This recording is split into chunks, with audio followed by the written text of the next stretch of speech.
Hey guys, so I wanted to make this video because this is some advice that I got years ago, and I think it's advice that we all as women need to understand. Ashlee Jenae, that has passed away, I hope she rests in peace. This is such a tragic story, and we as women need to take this as a sign. When you go on holiday with a man, a boyfriend, even your husband, okay? It doesn't matter. If you see something that is a red flag, that doesn't sit right with you, it could be anything. Anything. If you go through his phone and you see something, anything, do not go and confront them. Do not tell them anything. Don't react in any way. Don't change your behavior. Don't give them a signal to know that something's off with you. Wait till you get home to your home country where you're safe to take your next steps, because we in the Western world forget that a majority of the world do not have women's rights. The police don't care about women, and on top of that, they are not trustworthy, they are corrupt, and they lack the funding to even do the right procedures for investigations.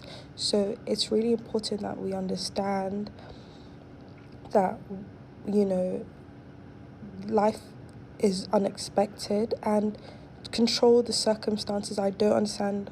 I don't know what had happened. I don't know anything.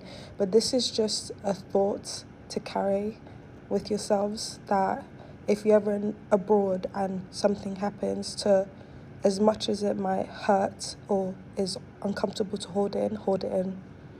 If you have to continue the holiday, I wouldn't personally if it's that bad, but wait till you get home.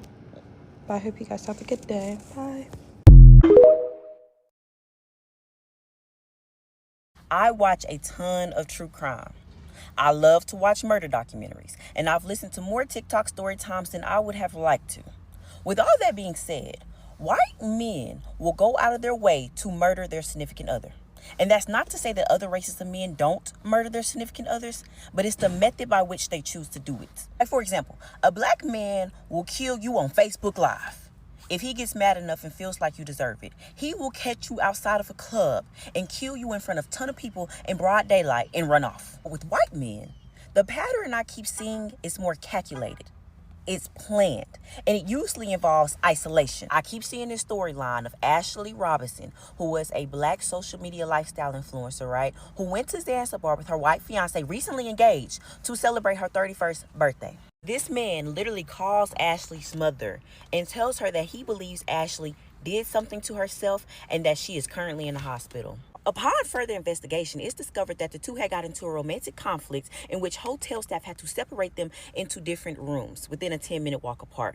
Hours later, they go in, they find Ashlee unconscious, they rush her to the hospital, she ends up dying. And it's the fact that this man is still trying to tell her family that she committed suicide. Now, let's not overthink this, he killed her. There's a term I learned called alpine divorce or separation, where a man who is 9 times out of 10 more experienced than his partner takes her either camping, hiking, mountain climbing, whatever the situation may be, in the wilderness, and then abandons her. Mind you, this is a remote location.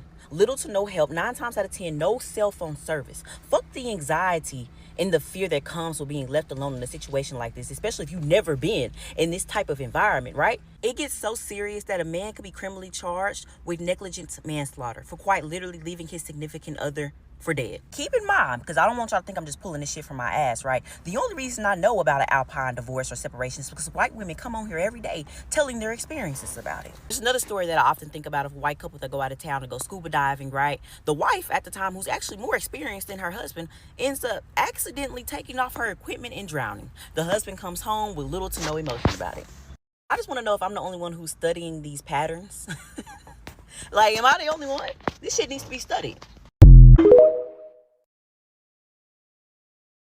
I've received several requests to look at the Ashlee Jenae situation. She's the influencer found dead in her Tanzania hotel room. Many are speculating that her fiance Joe McCann had something to do with it, so let's take a look at him. First, the way a person voluntarily poses for the camera, as well as how they pose with their partner, is often very informative. This man's signature pose is definitely more of a 3/4 angle or some other configuration where he isn't straightforward with the camera, which lets me know that he isn't really interested in being truly seen. This is going to be someone who prefers indirect and nonverbal communication. I'd expect him to do a lot of maneuvering. That combined with his intense gaze and tucked chin indicates that he is also quite perceptive, taking it all in and preferring discretion in doing so. So I would expect him to be more calculated and excellent at reading people and a room. It probably serves him well in business. He is most likely an excellent marksman,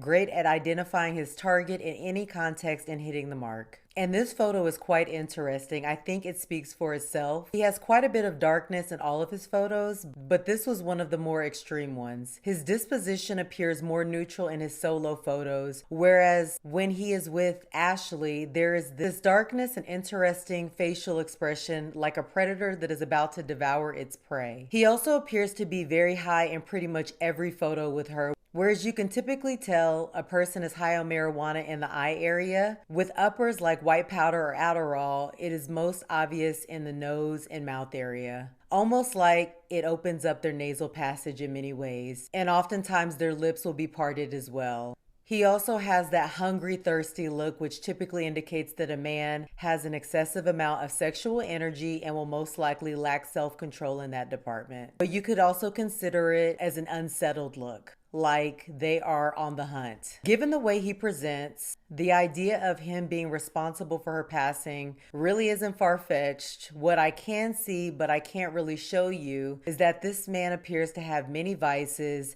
and he is committed to them. I'd expect the majority of his actions to be self-serving to feed off his many addictions. Dark spirits like this typically seek naive or forgiving people since it allows them to engage in their various behind-the-scenes activities.